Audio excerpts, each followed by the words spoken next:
The game of the week, in my opinion. The game that is going to be broadcasted on ESPN in that 3:30 spot. The Backyard Brawl for the fourth consecutive year. Pitt versus West Virginia. The Backyard Brawl, one of my favorite games. In the past 3 years, I've attended two of these games in person, one at West Virginia and one at Pitt. The one at West Virginia won. The one at Pitt, Pitt won. And the very first year that they did it, that I did not attend, it was at Pitt, and Pitt won. So far in this series, the home team has won in these past 3 years. Fourth year is at West Virginia. So you would think West Virginia is favored to win. Time to break down this game, so get comfy real quick. We'll start with Pitt first because they are the visitors. They are 2-0 right now.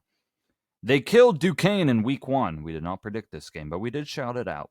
They have a returning quarterback in Eli Holstein, who I think is a pretty good quarterback. Returning running back in Desmond Reed, who has been electric to start the season. I believe their very first play of the season was a kickoff return for a touchdown, or a punt return it was, of Desmond Reed. So you know what he's capable of as well as a runner and a receiver. They did lose some players on the receiving side, especially one of their talented tight ends. But this is a good team. Now, they have yet to play anyone that I would call good. Duquesne is not good. No offense. Central Michigan is not good. So they have yet to face true competition yet. I will say that. But Pitt is a good team.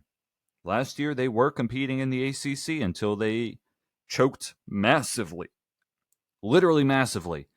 Went on a complete losing streak. They lost SMU, they lost Virginia, Clemson, Louisville, Boston College to end their year, and lost their bowl game as well. Terrible ending for Pitt. But now they're back. A lot of returners. Who knows how good this team is going to be? They're going into a very hostile environment where they have to go against the West Virginia Mountaineers. These Mountaineers have a lot to prove. It is a very new team with some returners, but not many anymore because 2 returners just got season-ending injuries. Jaheim White, starting running back, out for the season. Jaden Bray, one of the starting wide receivers, out for the season. Not looking good. They do have returning quarterback Nico Markiel, who I do like. He did not have a great game against Ohio. Let's look at their schedule so far. They killed Robert Morris, but Robert Morris is also not a very good team, so that's not legit. They played Ohio, who Ohio is a top team in the MAC. Can't disrespect them. And we are going to predict Ohio today because they play Ohio State. So we'll get to talk about Ohio a little bit. But they lost to Ohio. This was a bad loss.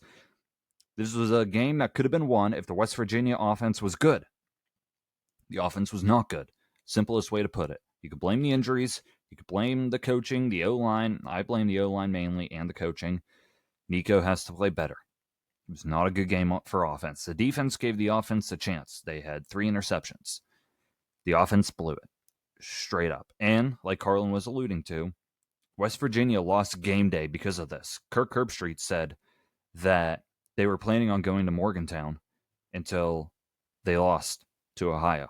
So West Virginia missed out on college game day. That's a big deal, especially for the school and the fans, to miss out on an opportunity, whereas college game day decides to keep the SEC bias going on. But it's a big game for West Virginia because you have to get back on track. You can't lose this game.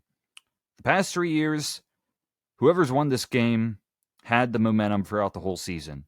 The year West Virginia beat Pitt, they had momentum that whole year. They made it to a bowl game and won the Duke's Mayo Bowl. 2 years they lost, they didn't even qualify for a bowl game. So there's a lot of significance going into this game. This is a momentum swinger. You win this game, you're back on track. You can put that Ohio loss behind you. You're back on track going into Big 12 play. But if you lose this game, you're going in with no momentum, a completely down fan base with little confidence, and it's going to be rough. Because you got to play Kansas, and you got to play Utah, then BYU, then UCF. You are going into Big 12 play right after this. So if you lose this game, your momentum is gone.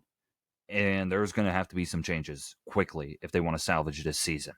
It's a huge game for the Mountaineers. It's a big game for Pitt as well. There's a lot of pride, especially with Rich Rodriguez, the head coach. He's had some bad history with Pitt, some heartbreaking losses. So it's a big game for him. It's a big game for all the players. It's a big game for the fans. And by fans, I literally mean me, because this game means a lot to me. It's the biggest game of the year for West Virginia fans. This is your first game you're predicting as an alumni. As an alumni, this is the first game I am predicting. It's crazy. I've been at these games as a student. I don't have that privilege anymore to be there as a student. So, and I'm not going to be there at the game because tickets are very expensive. So it is unfortunate that I will not be there. But I will be in spirit, tweeting everything, follow the socials throughout this game. This is the game I will be focusing on most this whole entire weekend. Out of all these games that we're predicting, this is the game I am most excited for. Which is why I probably have a lot of bias in who I'm picking. I will say, this is going to be a close game. Pitt might look better on paper. They might be 2-0, but home field advantage is massive.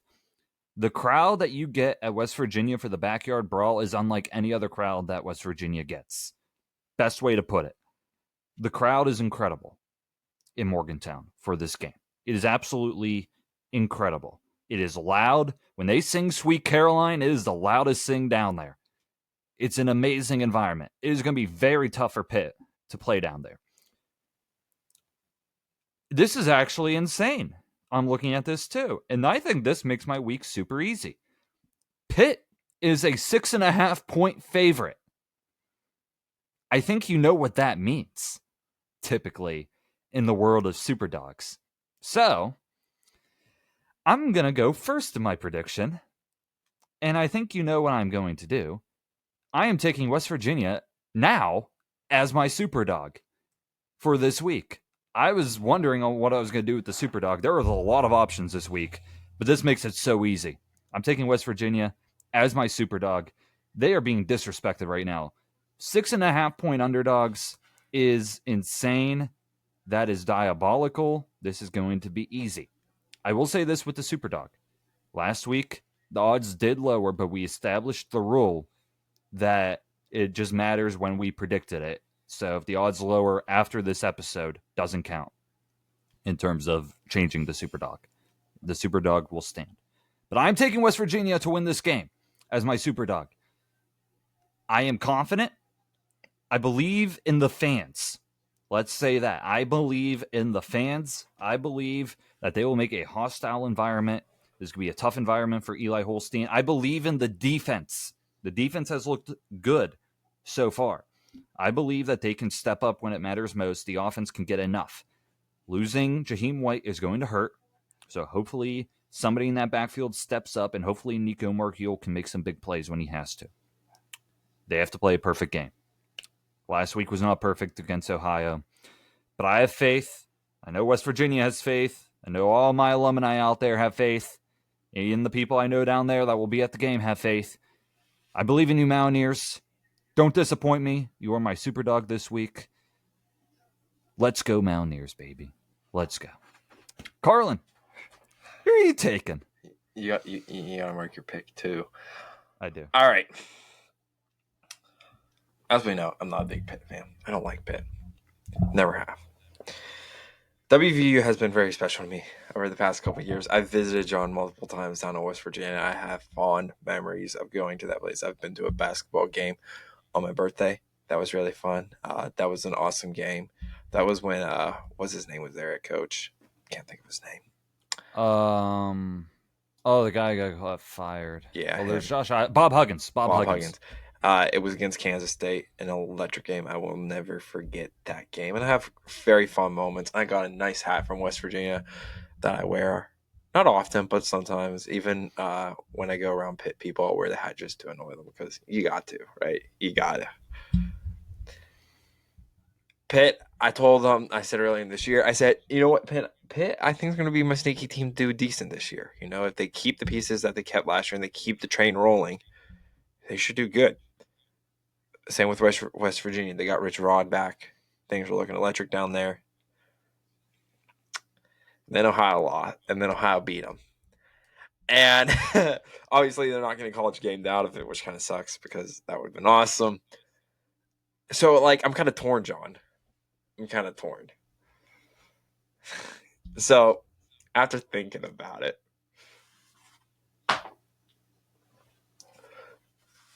I'm going to go with the Pitt Panthers this week, baby. Give me Pitt to win this game. Here's the thing. John, look at me. You lost to Ohio. Yes, they are a great school and a MAC school, but you are a big four-power conference school. You should have at least decently handed Ohio. You maybe let them score points, but you should have won, and you didn't.